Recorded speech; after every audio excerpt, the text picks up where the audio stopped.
السلام عليكم ورحمة الله وبركاته. وحمد له إلهي سوكا كان مدشرين وعافمات قلنا وجهرنتي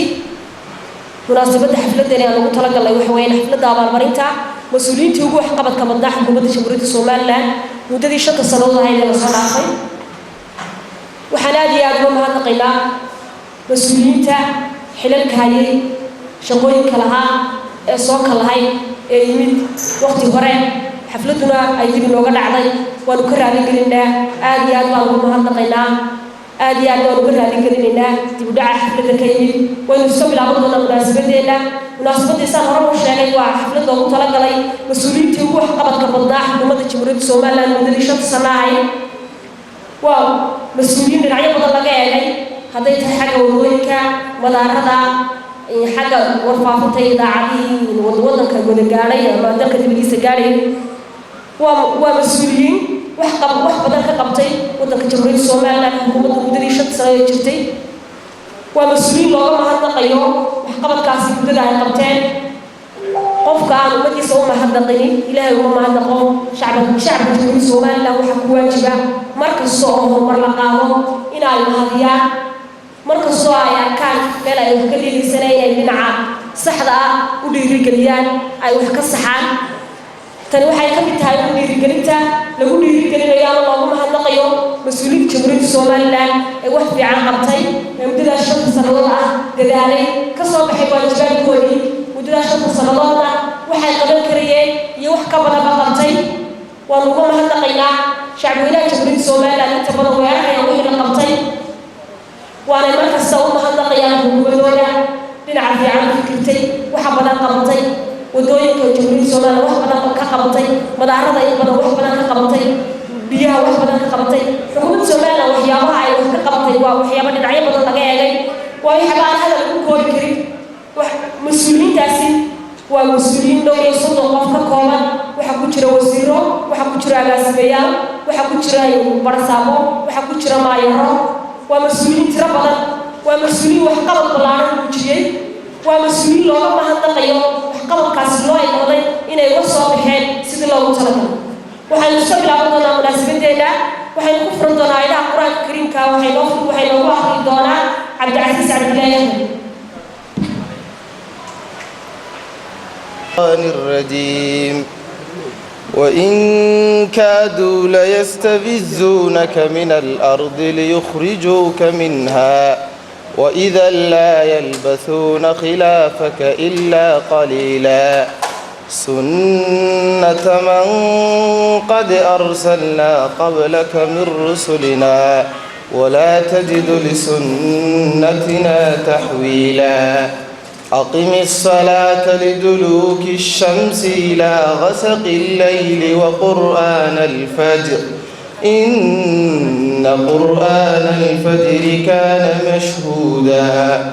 ومن الليل فتهجد به نافلة لك عسى أن يبعثك ربك مقاما محمودا وقل رب أدخلني مدخل صدق وأخرجني مخرج صدق واجعلني من لدنك سلطانا نصيرا وقل جاء الحق وزاق الباطل إن الباطل كان زهوقا وننزل من القرآن ما هو شفاء ورحمة للمؤمنين ولا يزيد الظالمين إلا خسارا وإذا أنعمنا على الإنسان أعرض ونأى بجانبه وإذا مسه الشر كان يئوسا قل كل يعمل على شاكلته فربكم أعلم بمن هو أهدى سبيلا صدق الله العظيم. إبا يبقى على القرآن الكريم كا وحنكون سعودنا حفلتنا وحفلتنا في دونا halkana kelmadaha furitaanka ka odhan doona gudoomiyaha ururka Sodra oo ururka soo qabanqaabiya xafladani oo sanad kasta daraasad sameeya xukuumadda inta ugu waxqabadka wanaagsan ayaa sanadkani ka balaariyay xafladda intii hore oo dhowr iyo 30 qof oo xukuumadda ka mid ah oo golaha wasiirada agaasimayaal maayaro barasaabo ku soo koobay intii waxqabadkooda aad wanaagsanaa iyadoo aan lagu odhan karin waxqabadka kuwa kale ugu wanaagsanay laakiin si ay dhiirigelin tahay qoladii waxqabadkooda aad wanaagsanaa waxaan ku soo dhaweynayaa gudoomiyaha ururka Sodra Axmed Shaqale heesta caalamka ay loo akhri doonaan Soksa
halkani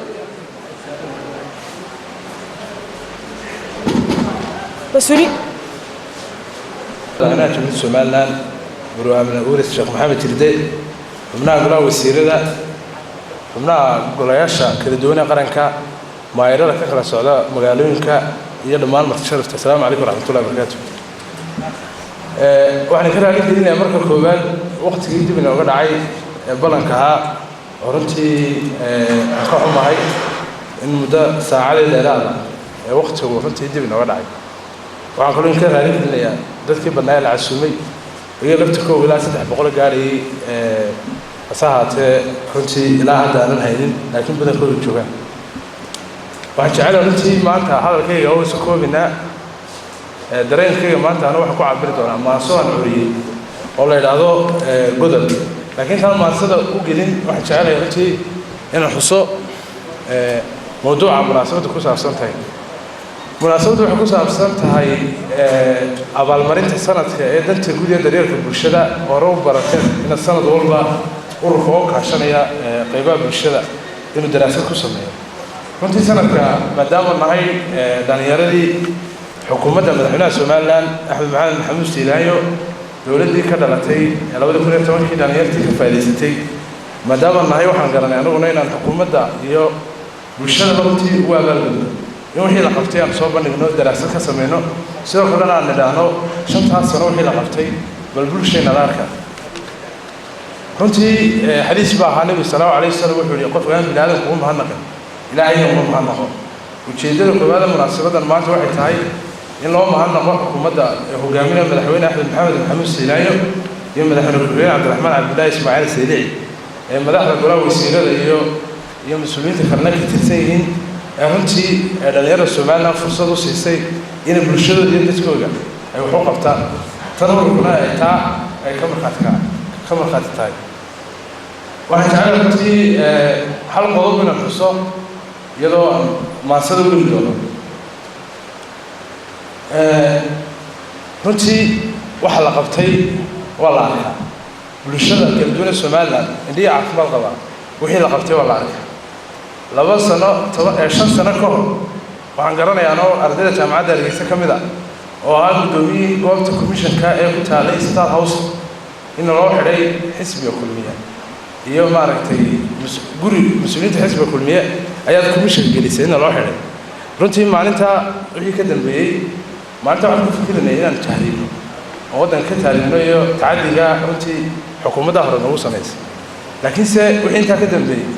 ilaahay subxaanahu wa tacaala wuxuu noo suuro geliyey in aanuguna waddankeega aamino inaan helno dowlad runtii dadka jecel oo dhalinyarta jecel oo dhalinyarta fursad u siisay inay runtii ka faa'iidaystaan howlaha waddankooda ka jira sidoo kale fursad u siisay bulshada in wax loo qabto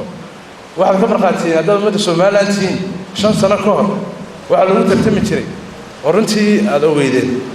ninka runtii aba qofka ugu afmishaarsan ugu muqayyirsan ugu maaragtay qabqablaysan ayaa runtii la tixgelin jiray dowladdii daariya waxay tixgelin jirtay saddexda runtii dhalinyarta ku jirta aba qabqablayaala aba afmishaara aba balwadaba leh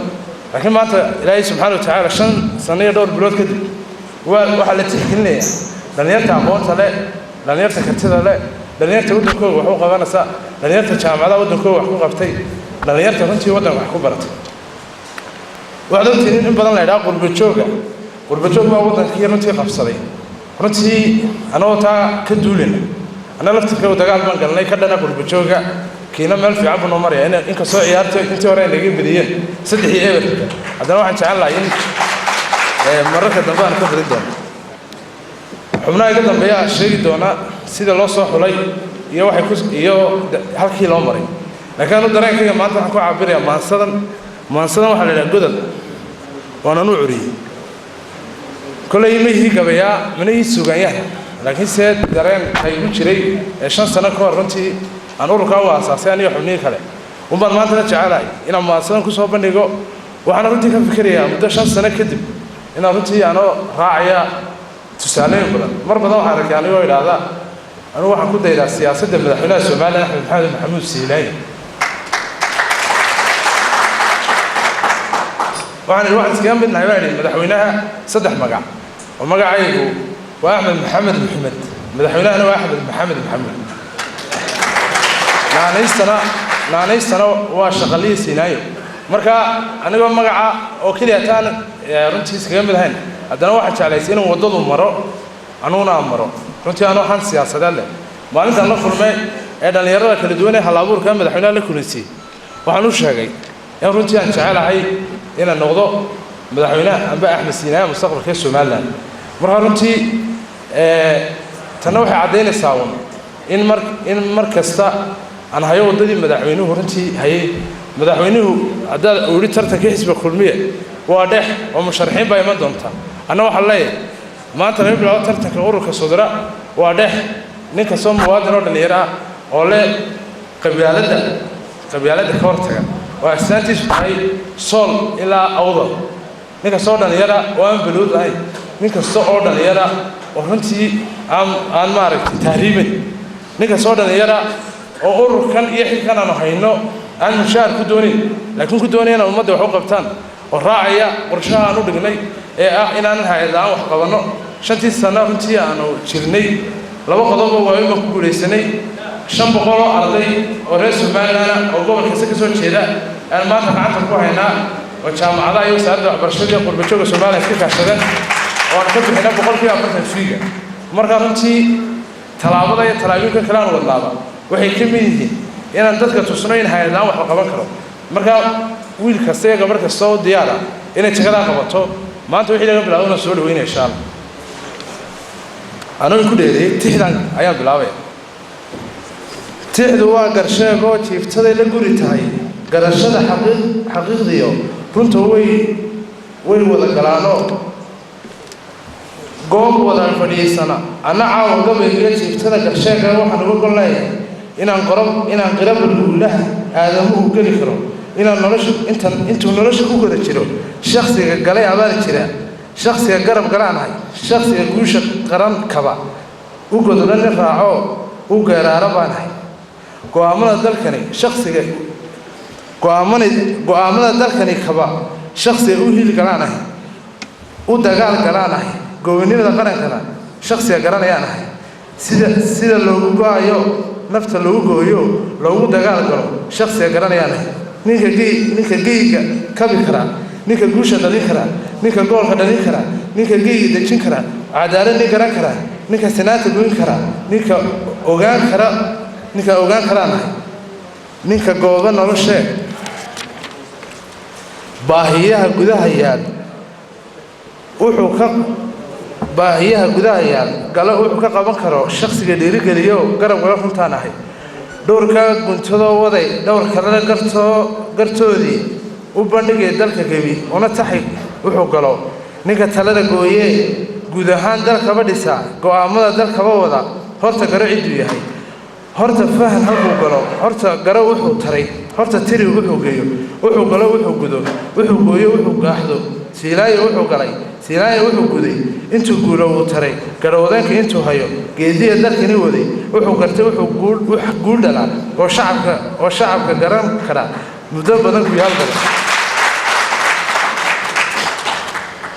muddo badan guyaal badan intaan galo intaan fahan intaan galo intaan gunto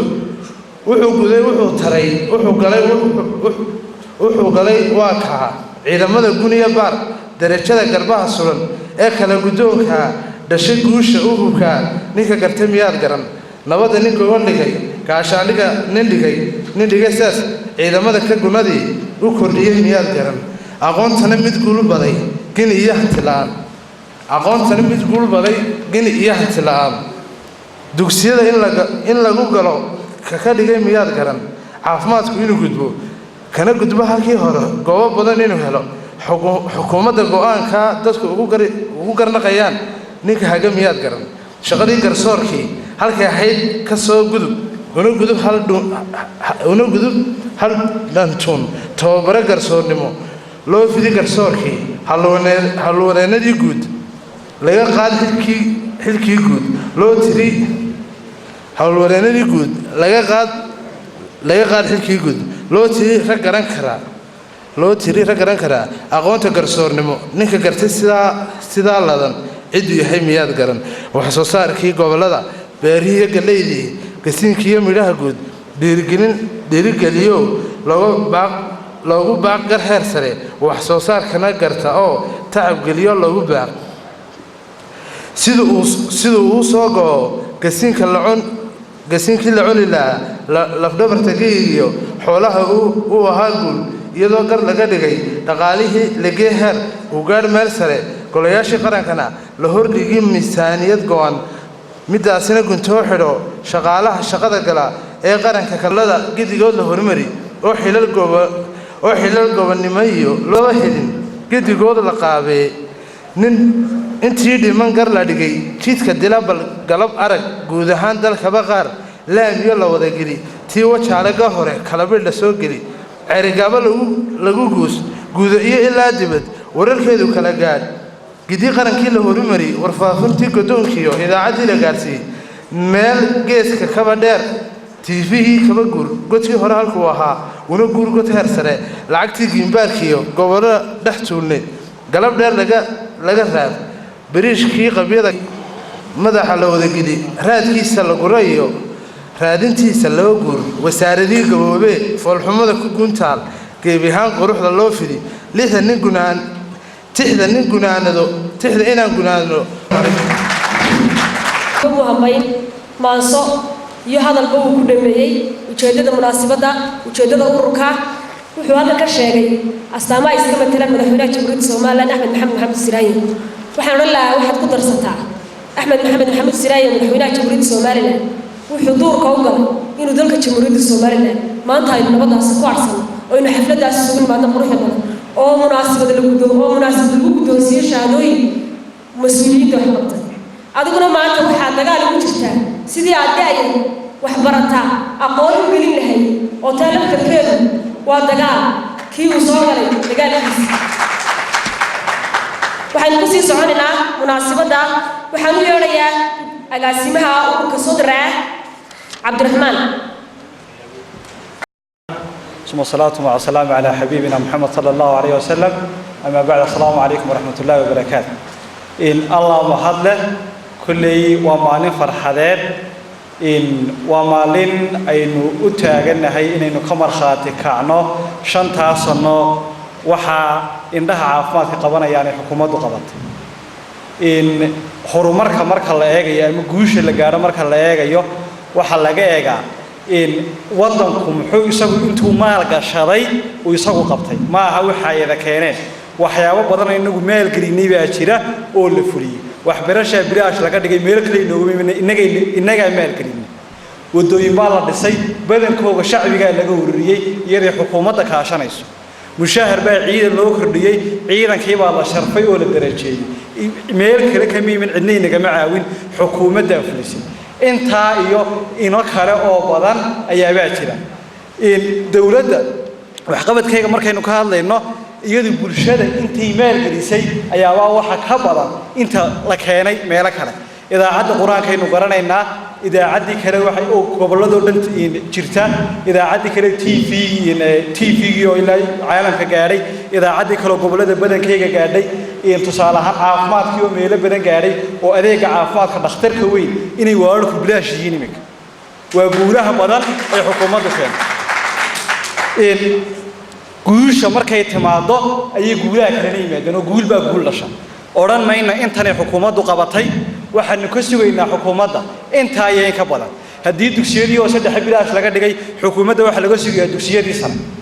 واحد لقسي يا جامعة هذه كده أساس جاي عافمات كان لقسي وهرمرك وحوي مرك الله هرمر أو ذهب لآنك وحقوق أبسنكره أيها هرمر لجارة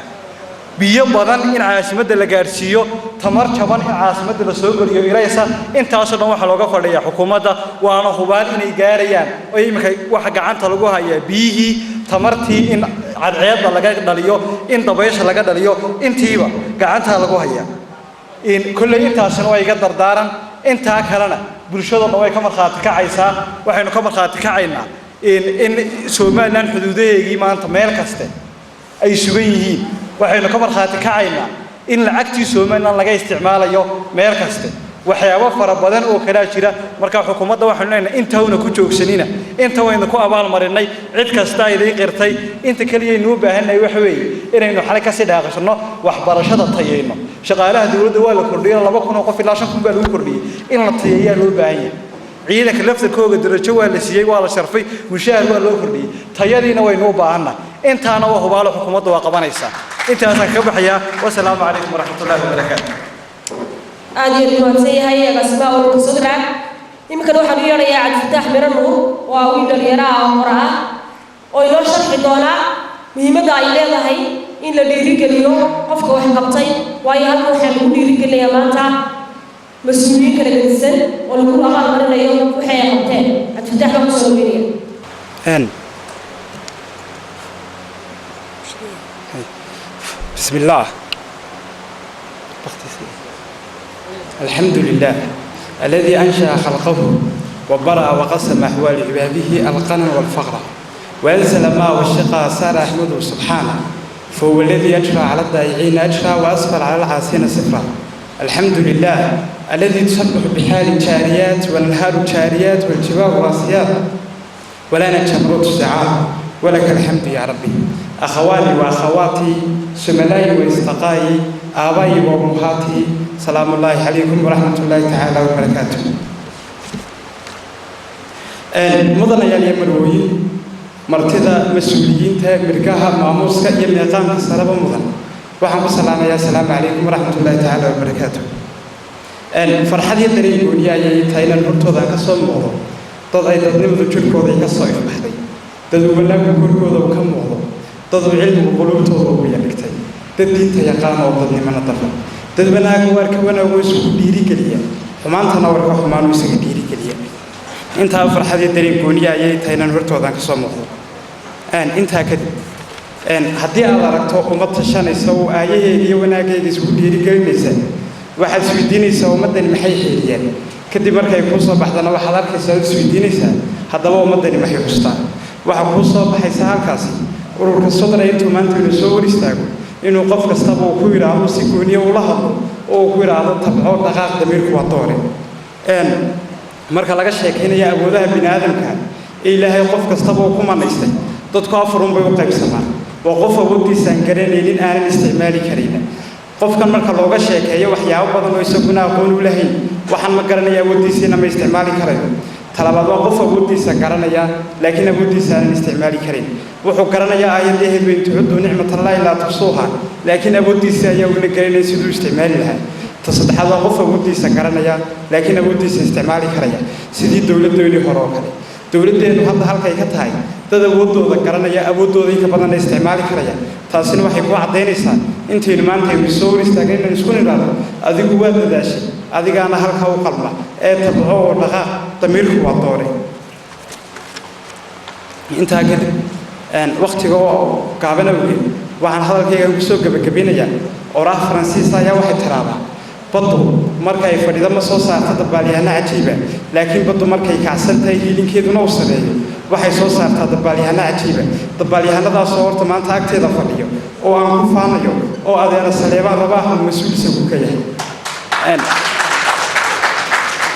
hadalkayga waxaan kusoo gabagabinayaa sheekeen inspirational buugaagta noveliska ku jirta madaxweynaha Mareykanka ayaa habeen isagii islaantiisa ayaa hotel u casho tagay hotelkii markii uu casho tagay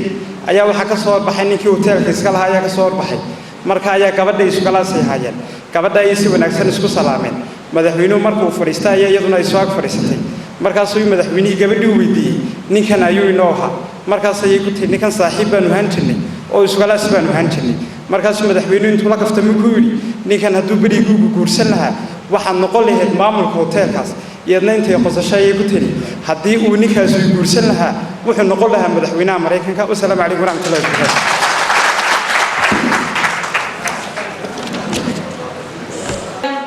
أبوال عبد الخالق ويبلشدين وتعيمد كم عيسو كنا كريسا أركتيها قاون أنا قال كواحد سكسو يستاجي ما دام هو أحمد شغال يسكوه ووهي بينفتي سين وخد يضل غنكا مدحونا جمهورية الصومال الآن أنا قم أنت واحد ديار واعي ما دام هو مدحونو هديو سيتشوجو يا هدو سجناض أنت بواحد ربعينا جوي الدعاء ما ضش ولا مريو جوي السماوات الله إلهه جوي هو قبل عميا سندها بواتها كتجي سعودي جوي سهو يكراي وضينا سماياي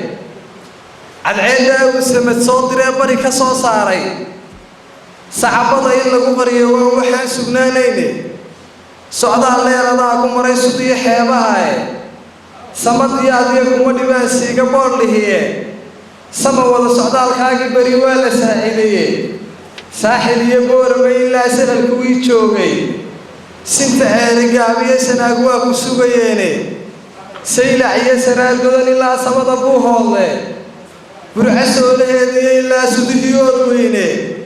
سوري مدى عداد ليين كلو سينكو قبن واي صعب هذا يكون كنا سلامين إذا ماذا سراكيش سمير كنا أذيع بلاد السياسة يساند الغلبة سياسة القعدايات هو دنيا السامية سيلا ينوت البرشة ويساعدني أفكار سامية هذان هروسي ضعفه ما يسبحي هراته هي اللي يعود السيدة وحتى هيكون ساميلان يسقى البرواقيده تدخلني موسمي هاتو سامحات بدنه هوغاميون بلشده ساعيدو سوباباتاهي وحتى هيادون صالح حسان شعوقبه وحتى هيادون صالح حسان شعوقبه سلطان مدحوينه waa midaasan guureyne waxba gabaygu la sabqinay la saleeraane aniguna ducaan ku sidaa sareeyo subaxuu ilaaha dunida uruseesu u talaafuufo suxun eebbahayku ummadii loo sama ku noolowe saranseer ilaah kuma badiyo waxaad saluugtaaye surmi iyo haraad kuma marshiyo sulun ciriiriyoone sumbulaha cadaabtana rabbigu kaa silsiladeeye samihii iyo wanaaggana ilaah midigta kaa siiye jannadii samaaliye ka gura soor macaan badane asxaabtii rasuulkii noqo macaysafkii nebiyadeeniye waxba gabaygu ila sidguna ila sandheeraane macid baan la simi dowladdani waa sabool korise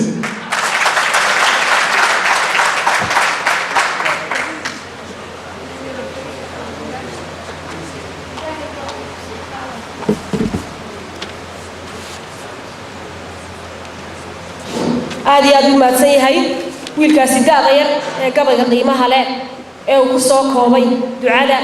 min bari ilaa galbeed uu ku qiimeeyey waxaa laga qabtay sida fiican ugu duceeyey haldoorkeenna madaxweynaheenna axmed maxamed maxamuud siraayo aad iyo aad baan ugu mahadnaqaynaa wiilkaasi dhallinyarada ah ilaahay caqliga iyo cilmiga iyo maskaxda baa kuu barakeeyay baan leenahay ha loo sacabiyo wiilkaasi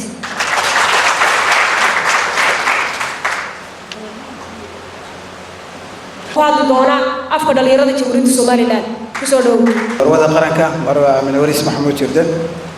iyo dhammaan mas'uuliyiinta golaha wasiirada xildhibaanada maayarada magaalada iyo marti sharafta kale dhalinyarada badan ah iyagana aad baan u salaamayaa waxaan u mahadnaqayaa marka hore ilaahay oo inoo suurtageliyay inaan madashan isugu nimaadno mahad balaaran buu ilaahay naga mudan yahay alxamdulillah waxaan kaloo runtii u mahadnaqayaa ururka dhalinyarada ee Sodra oo runtii iyaguna markaa xafladan soo agaasimay isla markaana maanta dhiirigelin u sameynaya markaa madaxda halkan lagu dhiirigelinayo ee mas'uuliyiinta dawladda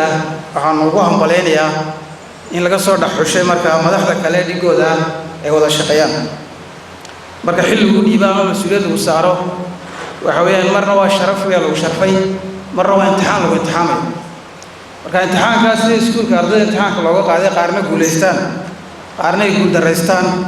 ayay markaa noqonaysaa markaa mas'uuliyadda qofka loo dhiibo ee uu bulshada u hayo marka waxaa muuqata maanta intiina halkan joogtaa inaad darajada aad u guuleysateen oona idii hambaleynayaa maamaha Soomaaliyeed ama odhaha Soomaaliyeed waxay tiraahdaa waari maysidee wara ka haro marka qof kastoo mas'uul xil loo dhiibay kulli xilka si hayn maysa ama aad ka tagaysaa ama aad ka dhimanaysaa ama mas'uuliyadda ka dhamaan doonto inaad wax bulshada uga tagtaa oo danta guud loo uga tagtaa danta guud marka laga hadlayo waxa weeye wixii bulshada dhan wax u wada taraya ee danta caamka bulshada inta badan marka wax qiimeynayso wax ku qiimeeyaan danta shakhsiga bay ku qiimeeyaan oo maanta haddaan anigu ku imaado oo wasiiru imaado wax siiyo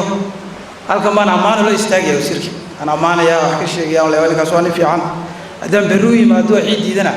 كيش على يوم وأنا عاية ما كان كحن يبلشوا ذنا قريب كم إذا كودا قنتو آديات بارنتي وقدر دار ميال اليراد يبلشوا ذا كلامه إن نسكيل عليهم أدم اليراد السومالان هاي سيدا اليراد كلام شجعان حكومة الجمهورية السومالان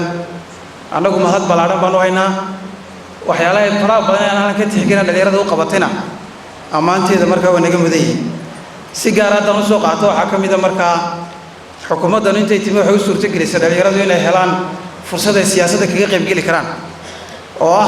إنه تتمان قلياشي ديجان كمان تما يعرف فربضن أو دليرا ما تما يعرف شكور بين نقل شوقه أي مركا هلان حلك كلام فرا بدن اليراد الله مقعابي يجينا مكو أماننا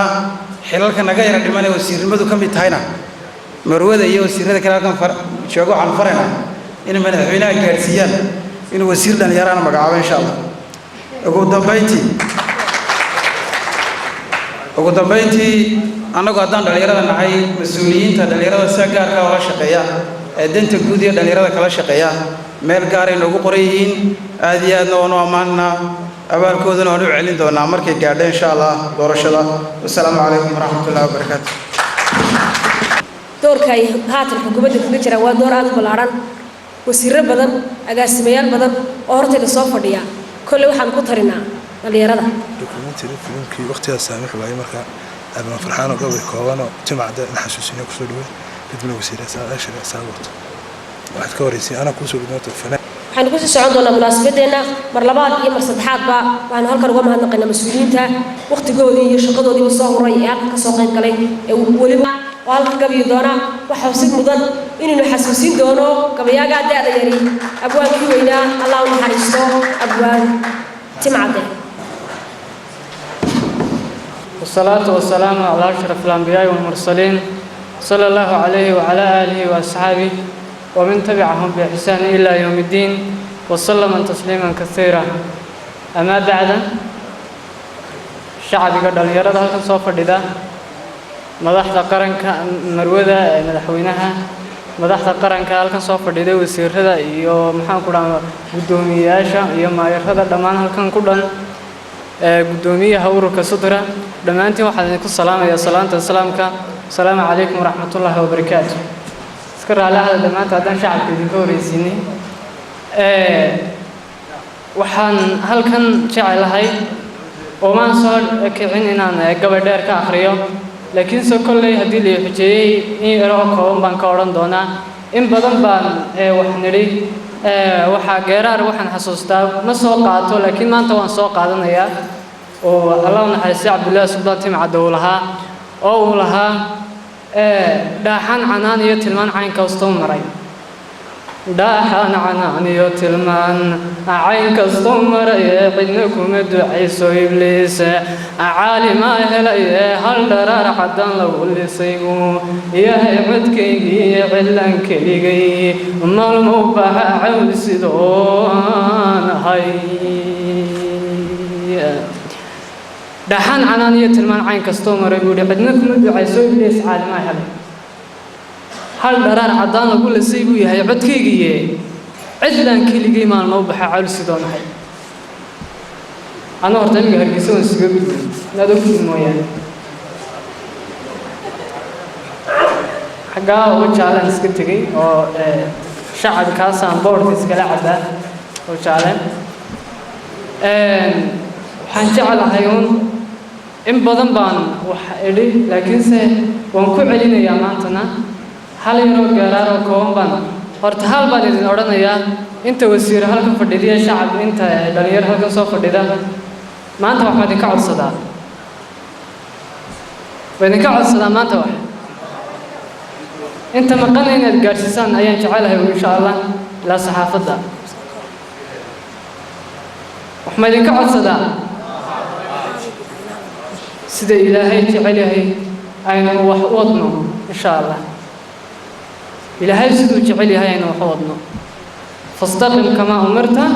ومن تاب معك ولا تقدروا في سورة الهود لا محوري وتصنوا سيدا الله فري هنا حد قدين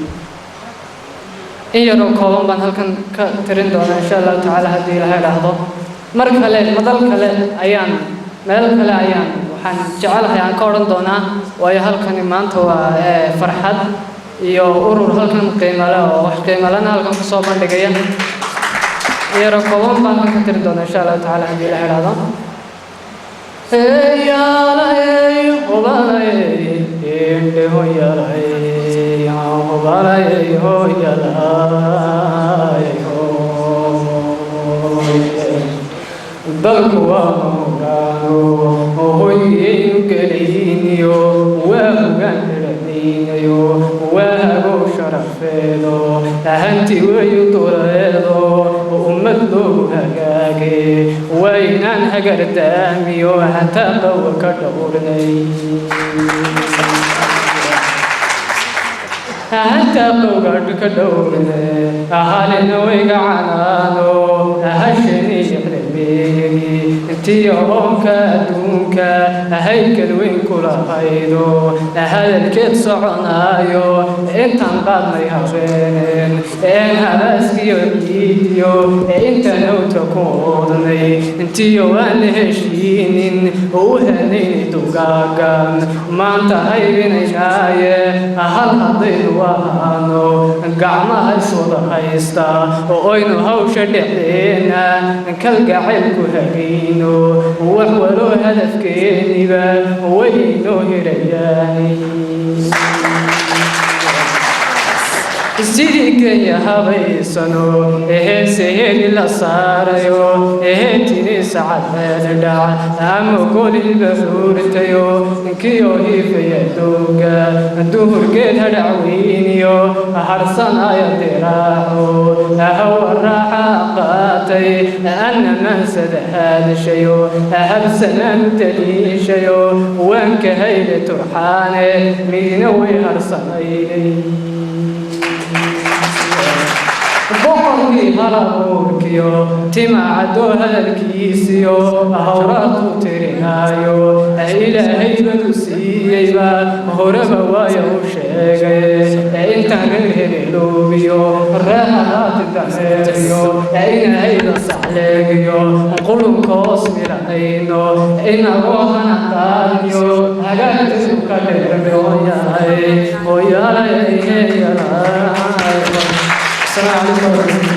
Somaliland waxaan ku soo dhaweynayaa maayarka Lascanood Cismaan Saleebaan waxay nooga yimid meel aad u fog gobolka Shishe aad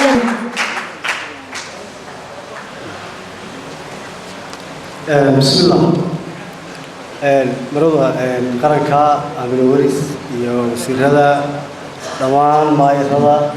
يمرت شرفت وعليكم السلام عليكم ورحمة الله وبركاته سلام كدب كل إله عليه وسلم عضو هذا ما برنا ساكن صوت عليه وهاي فرحة حفلة بلارنا يقول حضر بلر إلهي يقول نجتين بدقريضا إسكاله هدي حفلة قبطو هدي أبال مرة السيو نبدقريضا إسكاله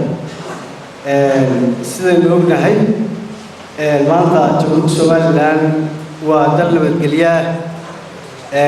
إلى الله سبحانه وتعالى إلى أنت ونوب لا بو هذا وبامرك هوري بدا دوغد بيسي هذا المامك واكير قلي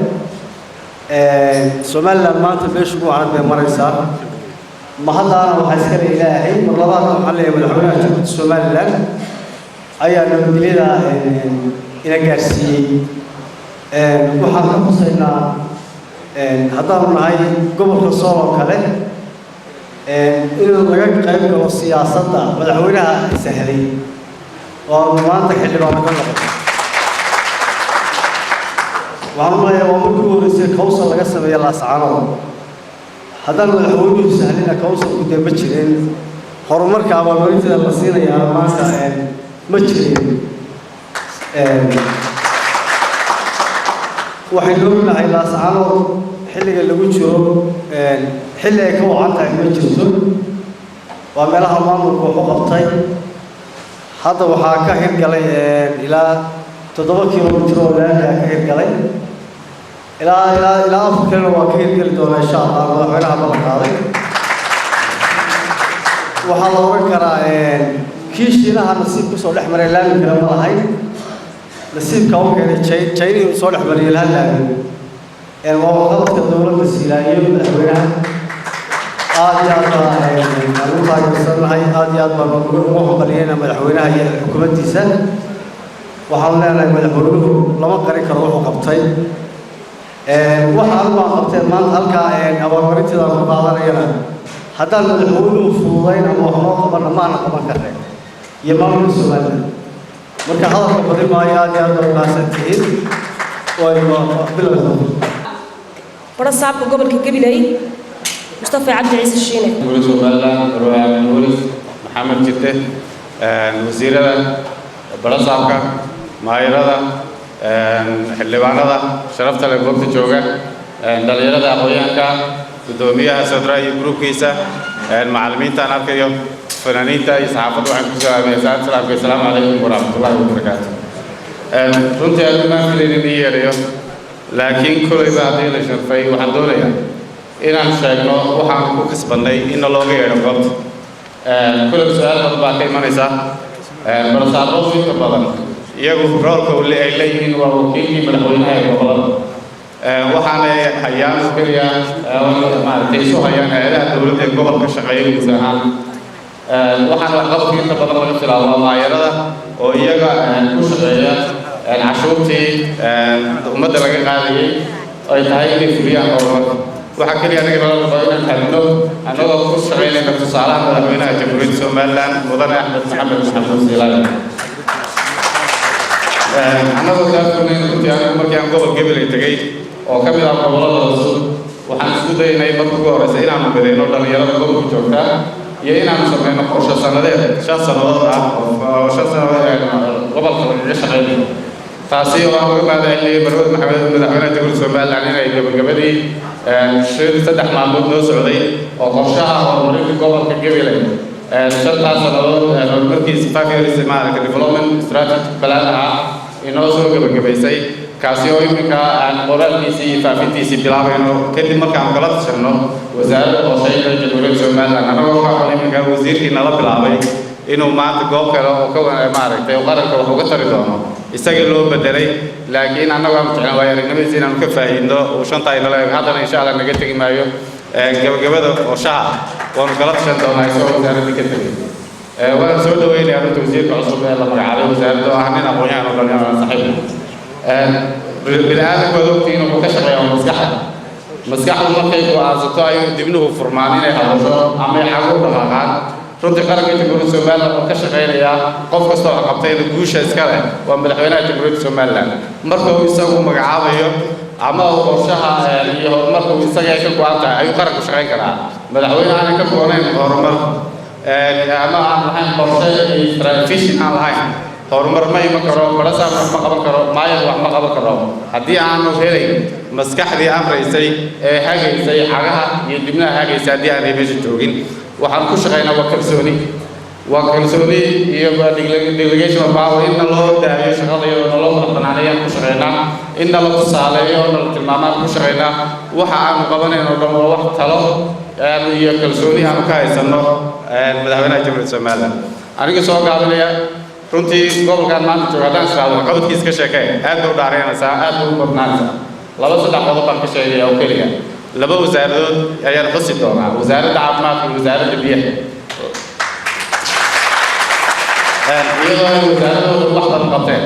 waxaan doonayaa gobol gabiley maanta inaan sheego in gobolka gabadha waad ogeedeen oo isbatalkii markii action hay'adii ay inantii dhimatay gabiley laga soo qaaday hargeysa la keenay ku dhimatay yacnaa waxay ahayd caafimaad la'aan ka jirtay gobolka waa tii hay-addii kacday dabadeedna fundraising loo samayn jiray maanta gobol gabiley dhakhtarka wuxuu leeyahay dhakhaatiir ku filan inay u shaqeeyaan dadka gobolka u dhashay gabadha umursada maanta waxaa jooga waxaa loo jooga 2 dhakhtar oo ajnabi ah midna uu qaabilsan yahay qaliinka general surgery midna uu dumarka qaabilsan yahay oo kanaljiis yahay labada dhakhtar maanta waxay gabiley ka raysatay in qof buka lala soo cararo hargeysa la keeno waxaanu ka raysanay in gabadh umul ah oo miyiinta laga keenay gabiley looga waayay in lagu umuliyo ama qaliin looga waayay in hargeysa la keeno maanta gobol gabiley wasaaradda caafimaadka waxay ku guulaysatay iyadoo aanu maaragtay inay keento gobolka oo ay naga bixiso dowladda dhexe qarashkooda 2 dhakhtar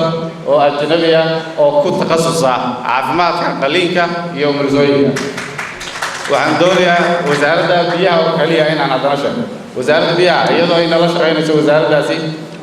waxa ay fulisay maanta noo socda in magaalooyinkii wajaale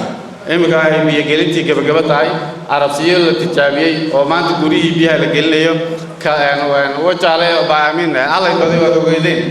in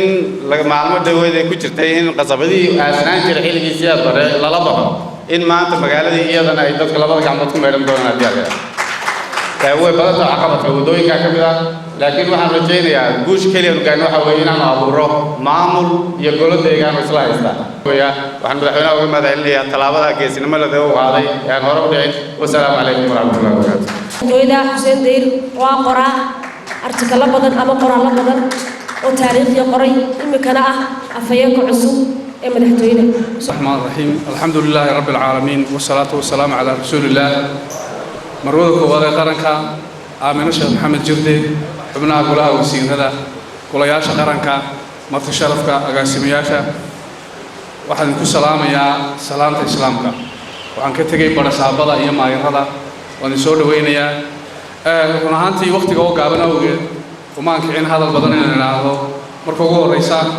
waxaan madaxweynaha jamhuuriyadda somaliland mudane axmed maxamed maxamuud siinaayo uga mahadnaqayaa xilkaa uu eegmaday iyo kalsoonida uu siiyey aad iyo aad baan uga mahadnaqayaa maanta dhallinyarta soodara waxay soo qabanqaabiyeen isbedel waxqabadkii xukuumadda madaxweyne axmed siilaayo uu hogaaminayo 5 sano aynu soo dhacday 27 bishii 7 2010 ayuu madaxweynuhu la wareegay kursiga xukuumaddiisa markaa waxaa horyaalay carqalado iyo hawlo badan oo badan oo laga qabtay waynu ognahay xukuumaddiisa halkay ka soo bilowday maanta halkay taagan tahay iyo halkay hiigsanayso isbeddelka xukuumadda axmed siilaayo ay dalka ka hirgelisay iyo rajada ummadda ka qabtay ma aha madaxweyne kale kursiga kala wareega madaxweyne ku-xigeen kursiga iyo guriga gaariga kala wareega laakiinse rajada iyo diilada himilada iyo filashada ummadda Soomaaliland inuu kor u qaado ayuu madaxweynuhu astaan u yahay taasoo dhigisanaya waxyaabo badan oo la qabtay way jiraan oo aanan tiri karin halkan wax weli dhimanna way jiraan sababtoo ah bini'aadamka hawshiisu ma dhammaato madaxweynuhu waa astaan qaran madaxweynuhu in badan ayuu carabku ku adkeeyey in waxa ina mideeyaa ay ka badan yihiin waxaynu ku kala qaybsanahay bini'aadamku hadduunu lahayn dareen wadareed ummadnimo oo aanu hiigsi wada lahayn kala qaybsanaantaa badanaysa dareenka ummadnimo waa kobciso wadajirkuna waa astaanta keliya ee ummadda ay ku hiigsan karto horumarka marka anigoon hadalka badinayn waxaan ku dhiirigelinayaa madaxweynuhu dulqaadka iyo waayeelnimada iyo isku soo dhaweynta xukuumaddiisa iyo xisbigiisa ka wado inuu halkiisa ka wado waana u ducaynayaa anna mar labaad saddexaad waan u mahadnaqayaa assalaamu calaykum urka sodra wuxuu mahadnaqayaa mar kastana uu mahadnaqayaa jaamacadda New Generation University oo in badan iska kaashadaan ururka amaba in badan ururka ka caawisa inay kala qayb qaadato ardayda ay caawimada waxbarashada siiyaan iyadoo jaamacaddu ardaydii ugu tirada badnayd sanadkan qaadatay ee waxbarasho bilaash ay siinayso oo ay ururka sufrayska kaashadeen ururku mar kasta wuxuu uga mahadnaqayaa kaalmada ay la barbar taagan tahay jaamacadda New Generation University iyadoo aan leenahay ilaahay ka abaalmariyo jihaadka aad samaynaysaa waxaan u yeedhayaa iminka agaasimo dhalinyaro waa agaasimaha wasaaradda howlaha guud agaasimo mukhtaar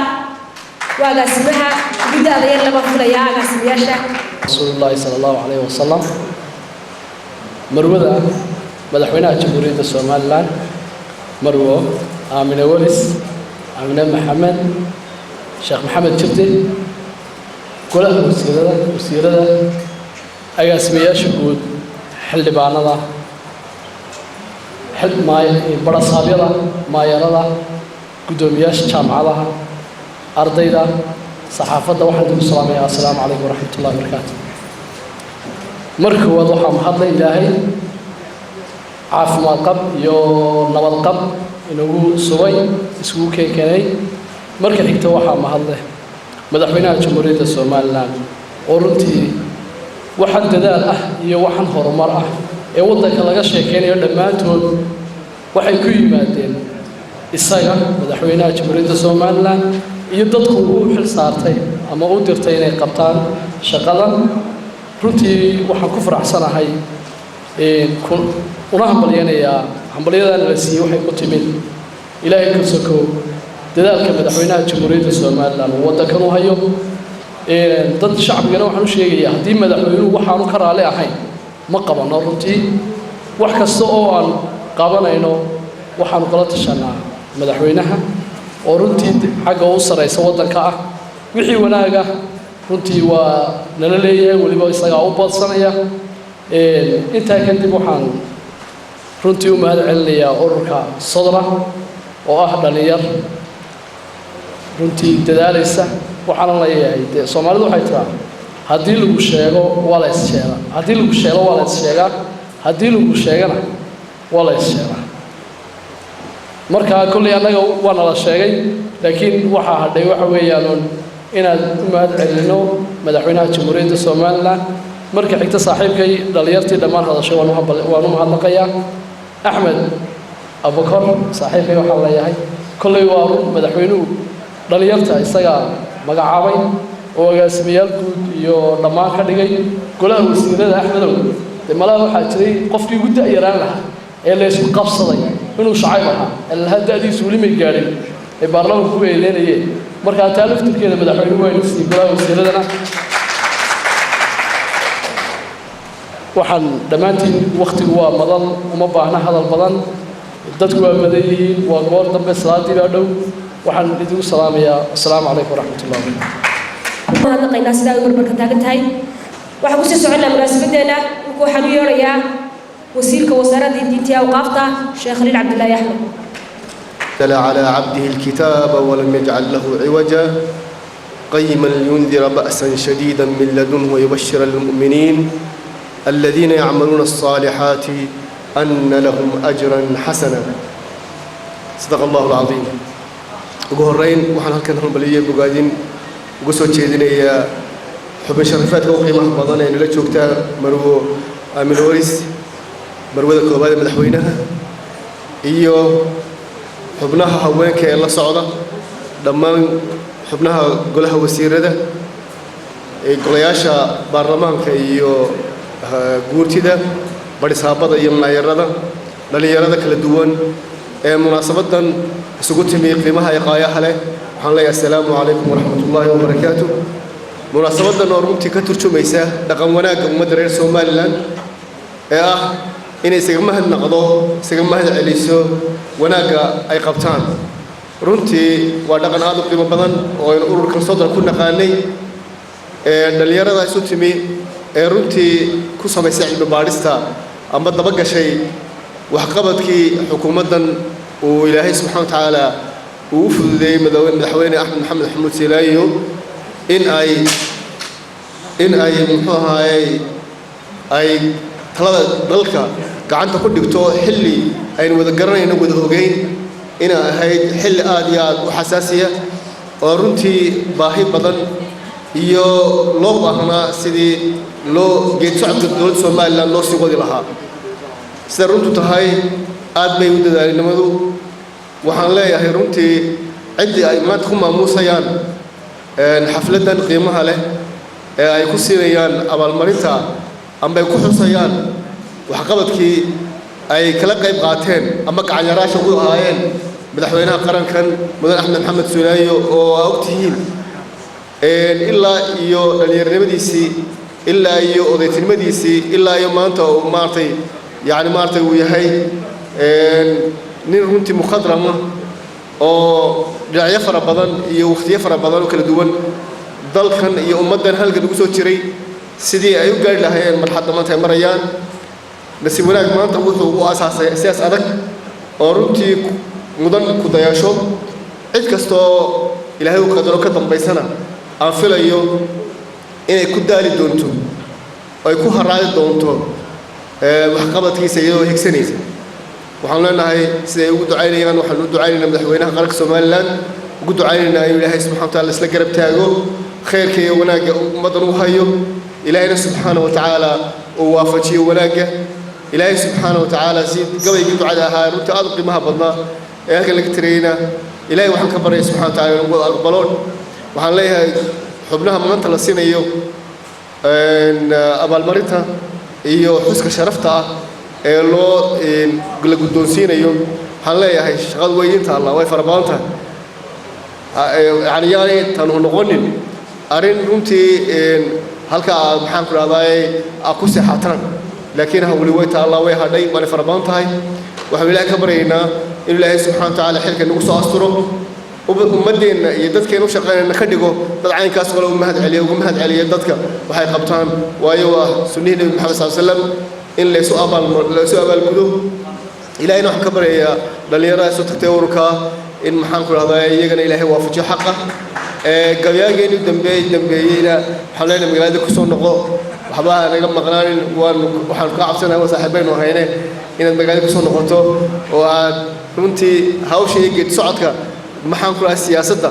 iyo horumarinteeda sidii saaxiibkaa timcadde ee aad maxaan ku dhahdaa u artay halyeyga runtii aad ku dayatay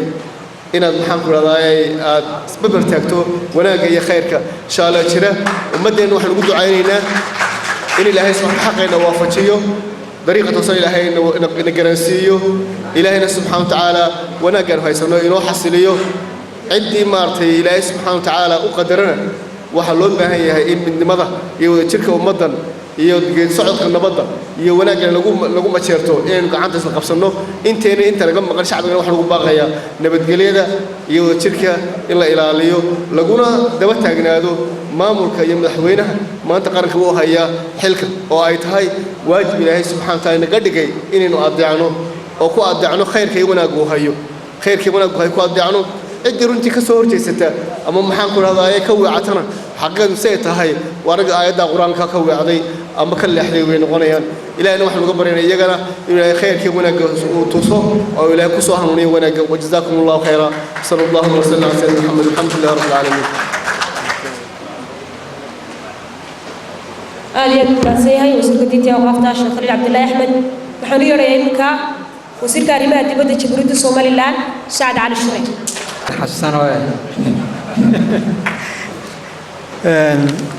marwada xubnaha wasaaradda xildhibaanada gudoomiyeyaasha maareeyaasha agaasimayaasha marti sharafta dhalinyarada gidigii waan salaamay assalaamu calaykum waraxmatullaahi wabarakaatuh waxaan runtii marka hore jecelahay in halkan uga mahad celiyo dhalinyarada soo qaban qaabisay xafladan quruxda badan leh waana ku ammaanayaa aad baa u mahadsantihiin بريهان دمبي واحد مودين شرف كيقول بديه هنا بشرة ديجان أم بشرة سياسات مركا فرحة دي الشرف بالنوتة مانتي اللي سوينا مع نشر لقاها الله يهرو مركب تذكر إنه ما شاء الله إلا عمانو ما نشاء الله إنه فانان سوغان بدن بينو كلنا هاي كبيو يوم ما هوا أرنكا عليسا أسيء شيء حران ما حمانو كمجرتو إلا حسه qofku hadduu shaqo wanaagsan qabto waayo xuskaas wuxuu keenayaa in maaha qofka oo kaliya lagu dhiirigeliyo laakiin dadka intiisa kalena lagu dhiirigeliyo la iskuna daydo dadka laftigooda farxad ay geliso maxaa dhahday wanaagga la sameeyey bini aadamku wuu iska ilow badan yahay dhowr arrimood oo laga yaabo in la iska ilaabay oo taagna haddaan dub ugu yaro noqdo 2010 waxaa ka mid ahaa lacagtii qiimba darajada ciidamada waxa ka mid ahayd idaacaddii aan Hargeysa dhaafi jirin waxa la oran jiray war idaacadda say wadanka inoo gaadho ha laga daayo idaacadda Hargeysa mala Hargeysa lagu yiraahdo Hargeysa ku soo koobantay idaacadda qaranka loo bixiyo bariga laakiin alxamdulillah iyadoo maanta idaacaddii Hargeysa ayaa haddana meel walba laga maqlaa waxa isaguna in lagu taagnaa bridge-kii Hargeysa waxayna mushkilad weyn ay ka taagnay mushahaaradii aan la heli jirin xilligeeda marka ilaa 3 bilood bay mushaharada kama maqnaan baan u maleynayaa shaqaalaha airport-ka Hargeysa oo wada xasuustaan xaaladiisa xaaladda wadada berbera ilaa iyo Hargeysa lafteeda waa garanaysaa waxaasoo dhan waxa ay dhibaatooyin markaa taagnaa oo carabka ku badnaa laakiin maanta aan cidina aanay warwar ku haynin amuurahaasoo dhan iskama imanin waa loo dadaalay dad baa suurtageliyey waxaana ku hagaayey hogaamiye ugu ahaa madaxweynaheena Axmed Maxamed Maxamuud Siilaani arrimahaasoo dhan way dhammaadeen arrimaha dhammaaday ciddii gacan ka geysatay in la xusaa waa ku jirtaa meesha runtii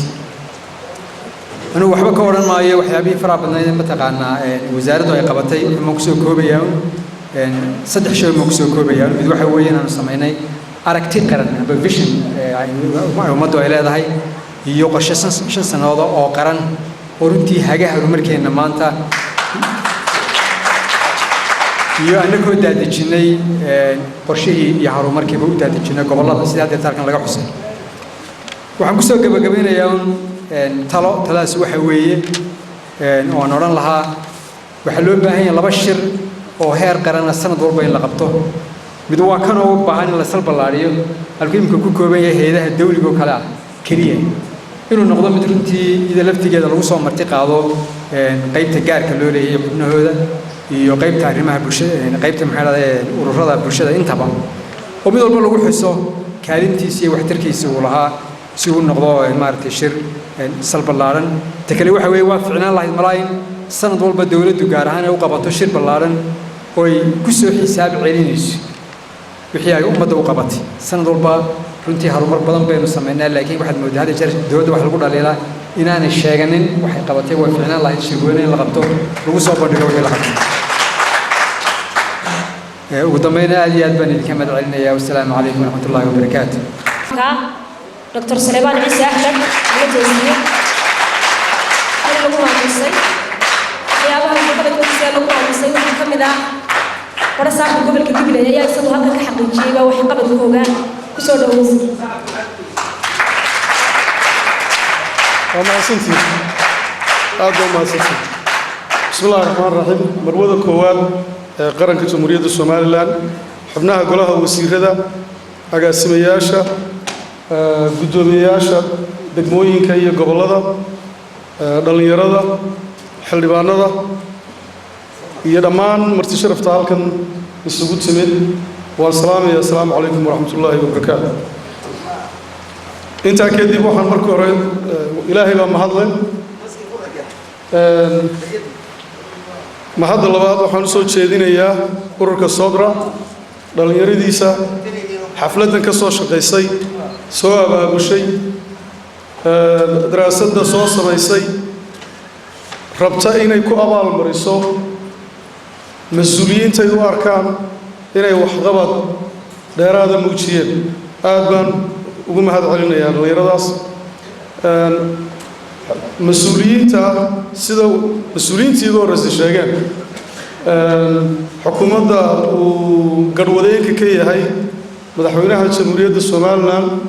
mudane Axmed Maxamed Maxamuud Silaayo waa xukuumaddii waxqabadka waxa ay qabatay runtii waynu wada ognahay intii ay jirtay 19 sano ka horeeyay lama qaban wixii ay muddada 5 sano qabatay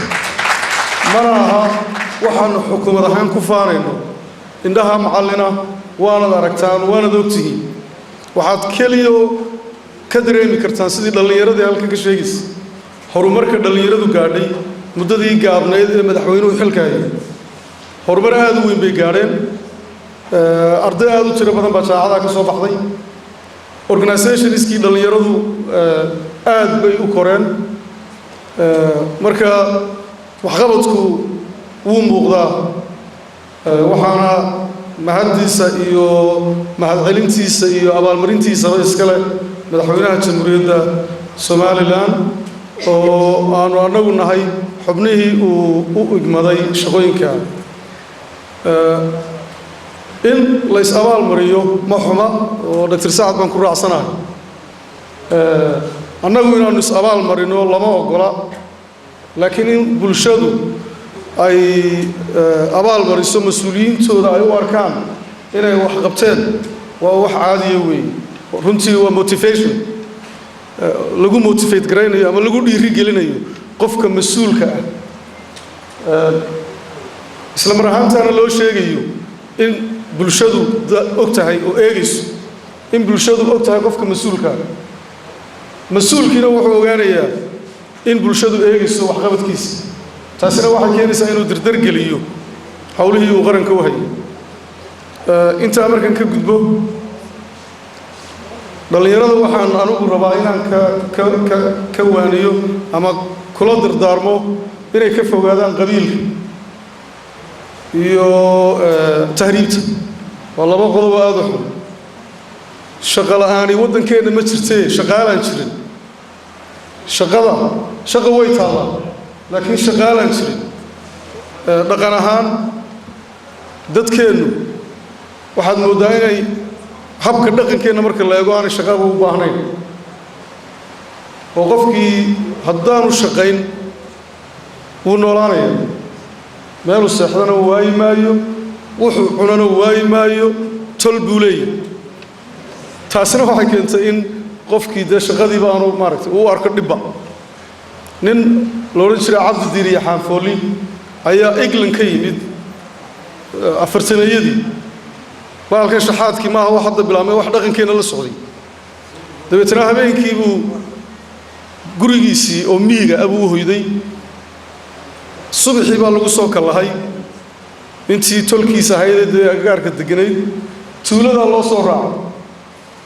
intii dhexda la soo socday buu qori weyn oo dogaba soo qaatay dabeetana markii tuuladii la yimid buu maqaaxi yar oo ugu sokaysay buu fadhiistay ninkii buu ku yidhi qorigan iga iibso lacag yar buu ka siistay shaahii keen buu yidhi shaahii baa loo keenay markaasay kuwii la socdayna wada dalbadeen wuu ka ceshaday markaasay ku wada ceshadeen markuu intaa dhammaystay buuhi baaqi miyaan leeyahay baaqigii baa la siiyey qoladii la socotay oo tobaneeye ahayd baa tiri shaaha naga bixi wuxuu see shaahidii ka bixiyaa lacagtiisa idinka soo dhaafay anuu qorigaygii dogobka ahaa macnaha tusaaluu siinay waddankeenna shaqo way ka buuxdaa innaga waxaynu u baahnay inaynu hal abuur la nimaadno oo shaqo abuuranno iskana joojinno xitaa waxaan anigu soo jeedin lahaa shaxaadku waa baryo waa dawarsi casriyaysan oo ummaddeenna aad ula hadhay runta marka la doonayo taasna aynu joojinno kuweena bixinayaana ha joojiyaan kuwa raadsanayaana shaqaad ha raadsadaan oo ha ka hadhaan meeyarka laascaanood oo halkan ka hadlay waxaan rabaa inaan runtii u hambaliyeeyo ugana mahad celiyo intii yarayd ee uu xilka hayay shaqo aad iyo aad iyo aad u wanaagsan buu qabtay horumar aad u weyn baa magaalada ka muuqata siduu sheegayna waa markii waa golihii deegaankii ugu horreeyey ee la doortay isbeddel weynna way keeneen waxaan rabaa oo kale inaan maayarka xasuusiyo in waddanka doorasho ka soo socoto laascaanood waxay ka mid tahay magaalooyinka ugu tirada populationka badan waddanka hase yeeshee lagama codayn jirin waxaan jeclay inaan u diyaargarowno oo samayno diiwaangelintii ugu badnayd sanadka haddii alla ka dhigo oo doorashada soo socota aad muujisaan codkiinna saad la socotaanba somalilan waxaa lagu kala adagii oo laisku riixaa waa cod maynaan codayn jirin haddaynu gobolladaa nahay taasina waxay keentay horumar badan iyo wax badan baa inagaga maqan marka guddoomiye waxaan jeclahay inaad diyaargarowdaan laascaanooda keliya maahay dhammaanba gobolladaas sool sanaag iyo buool oo aan ogahay kuna kalsoonahay in doorashaduna ka dhacayso cod aad u tiro badanna laga helayo doorashadan soo socota haddii la ka dhigo taasina ay wax badan bedeli doonto mar labaad waxaan u mahad celinayaa ururka sogra oo hawshan soo qabanqaabiyey aad iyo aad baan uga mahad celinayaa sacadna waan ku raacsanahay labada qodob uu soo jeediyey siiba kan ah in la ballaadhiyo oo dowladda mooyaane dowladdu keliya ma ahe sharaa'iga waddanka jooga oo dhan tii wax soo kordhisay tii shaqo abuurtay tii horumarka ka qayb qaadatay loo yeedho la xuso la abaalmariyo aad iyo aad baad mahadsantiin wasalaamu calaykum waraxmatullahi wabarakaatu inta badan ixtiraam kusoo dhaweyn بسم الله الرحمن الرحيم الحمد لله رب العالمين والصلاة والسلام على رسول الله اللهم وفقنا لما تحب وترضى مروده كوبادة قرنكا وسيرده الدبانده أقاسيمياشا برصابده مايرده متشرفته السلام عليكم ورحمة الله وبركاته قوري وحا أنا هلكن uga mahad celinayaa ururkan Sotra oo aan filayo sanad walba inuu munaasabadan oo kala qabto oo abaal marino lagu siinayo dad ay soo xuleen oo ay arkeen inay wax qabteen runtii aad iyo aad bay u mahadsan yihiin xafladda iyo dhiirigelinta iyo abaalgudyada ay bixiyaanba jaayisadahan la bixinaya ama abaalmarintu sidii ay la sheegay waa laba waxyaabood in dadku og yihiin in dad wax qabanaya jiraan oo wixii kaalintii loo doortay ama loo igmaday dad ku hawlan oo qabanaya inay jiraan dadku ay og yihiin talabaadna waxa weeyaan in la dhiirigeliyo qofka ama qofofka dee loo arko inay wax qabteen si ay u sii kordhiyaan dadaalkooda marka labada arrimood kolley aniga kolley markii la sheegay waxa xildhibaannimadii iyo golihii hore baa jaayisada iyo abaalmarinta lagu yiri waa lagu siinayaa xilkan dambe wasaaraddiiba weli maan tegino xilba lama wareegin marka waa tii hore aan 10 sanadood iyo dheeraadkan dalka u saaray midna nacnaba halkaas oo fadhiyo magacaan isku haysan jirnay magacaan in doon isku haysanay waa inuu keligii cidla ka helayaa waa isaguna halka isaga laftiisa jaayisad labaad uu ka qaadanaya runtii waxaa halkan iminka ka hadlay iga horreeyey wasiirka caafimaadka salabaan xagla toosiyo sacab weyn baa u dhacay horta waa nin aad iyo aad u shacbiyad badan aad buu u shacbiyad badan yahay waxaana dee uu ku mutaystay shacbiyadda iyo taageerada waa nin dhiiran oo go'aamo adag qaatay oo shaqo badan qaranka u qabtay oo weliba dhul hawl badan oo hawlo badani ka taagan yihiin u badheeray marka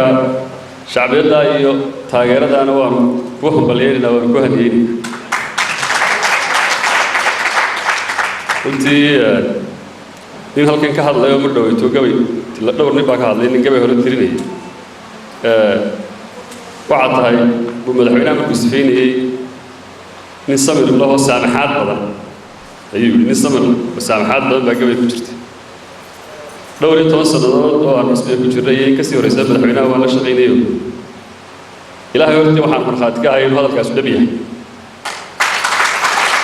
waayo weli xitaa qofku hadduu dhaliilo madaxweynaha maago oo uu hadalla ka sheego oo weeraro walaahi ninba aad ku weerarayay maanta wuu cudur daaraa u idhaahdaa hadduu dhegaysta walaahi hadalkun baa halkaa lagula baydhay ninkaasi xumaan uma jeeda in badan baan ka maqlay in badan argoosi ma yaqaan runtii waana odaytinimada iyo mas-uuliyadda qaranka iyo wuxuu halkaa ku soo gaadhay oo ay tahay dad badan oo had iyo jeer gabadhacleeya inay kaga daydaan taana intaasaan ka odhanaya waxaan mar labaad u mahad celinayaa soodra iyo hawshan ay soo qabaqaabiyeen dhammaantii baa mahadsantihiin asalaamu calaykum waraxmat ullahi wabarakaatu wasiirka koowaad loo yeedhay waa wasiir somaliland xukunka taqaanay si dacaafkiisa waa dr sacad cali shire wasiirka cusube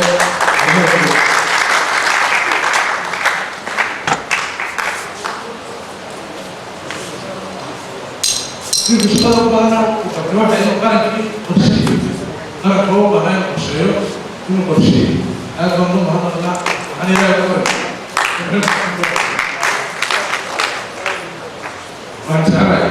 هذا يصير كم هذا السيرات سؤال مش أوضح يصور يسرع يساعد يجيبنا إياه هريسة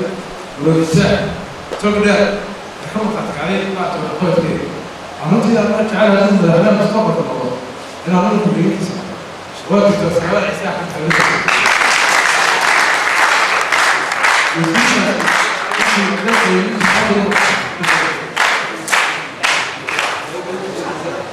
سيرة الدوسية واحد الدوسية المناعة دولة النظام الحضرتي هي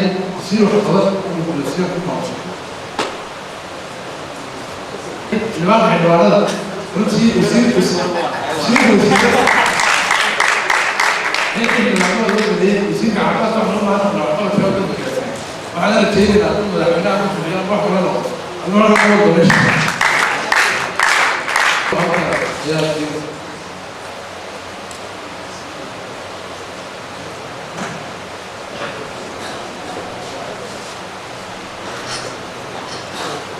لا كمان الوسيله دي بقى في الشغل بدور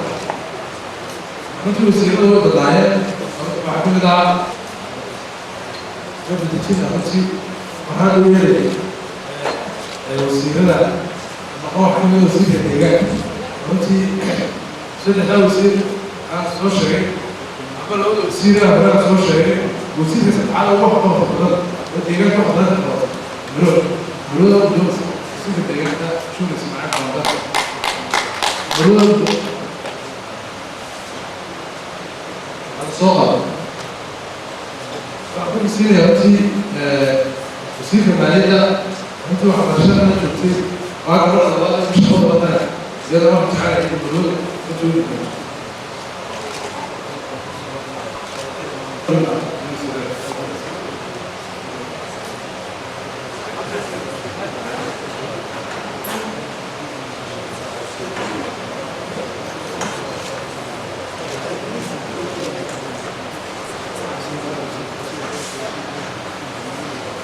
وهذا وين يأتي وسيلة واحد أحمد محمد سوري محمد رسول الله وسيدك وفي يوم هو سنة تعالى تفرق يهود أحمد الضراع ورد هذا الكلام انتشار طبعا محصلة يعني غالي الرياض وكسر وين هذا رسم بطوع بعوض ورد شيء هو بدون الدولار سواء هو شيء هو حي رسم بالبيت حي سيدي كذا قاطع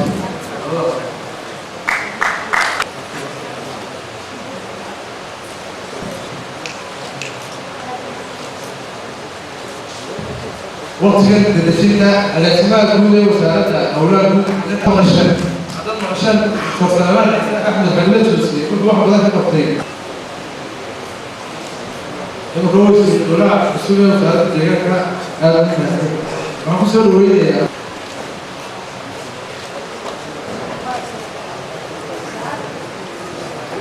هذا ما يسوي سوري أو بتاع لا يقدر هو ده يكفي سؤال لا هاي دوس حاجة دي برافو سيرنا كمان ده وحكي كده إمام تمام اسمع سلامة مع حاجة هذا كله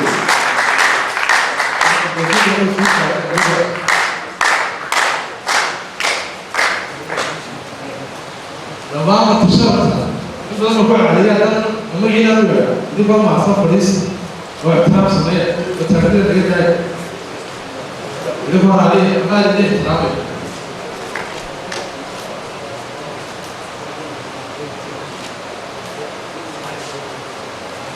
احترام الله ما يعرف وايد وحاب محطوط تسعة الفيل انت واحد غش عدالة وعقلنا مفيش خاص دور في دول اللي اسمه حضور كتير هذا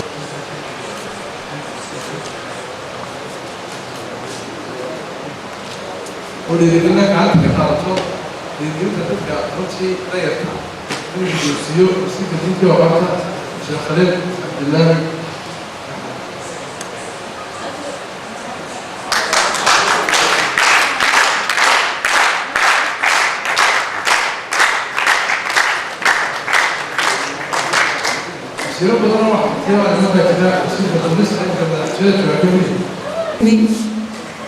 saxaafadda ciidanka amnigeena ilaalinaya mahadnaq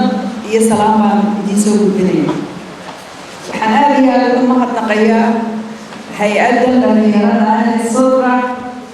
ee runtu siday tahay muwaadiniinta ah ee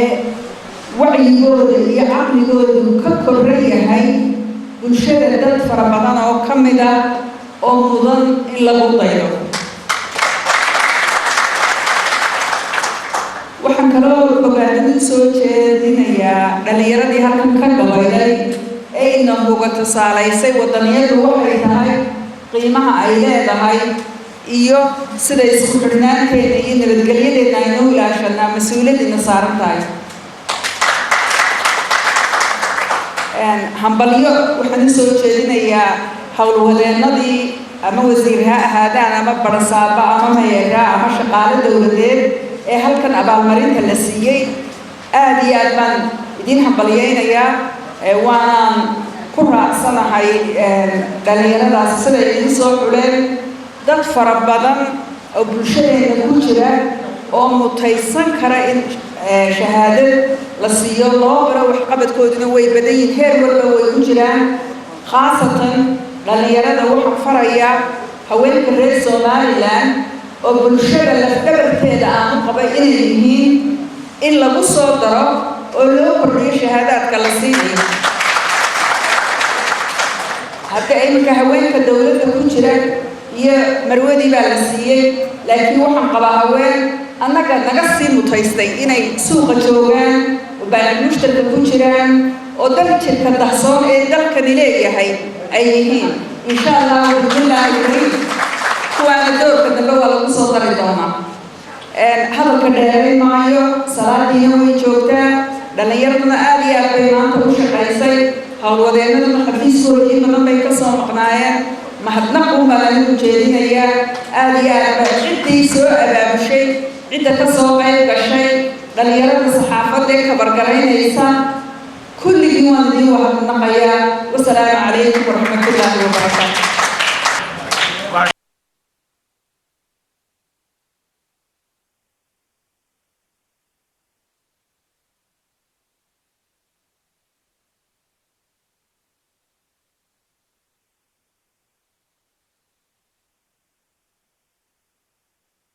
ahayd mise heer sare loo soo gaasimeeyay waxa ujeedadeedu ahayd iyadoo sanadkan iyo waliba sanadadii kala duwanaa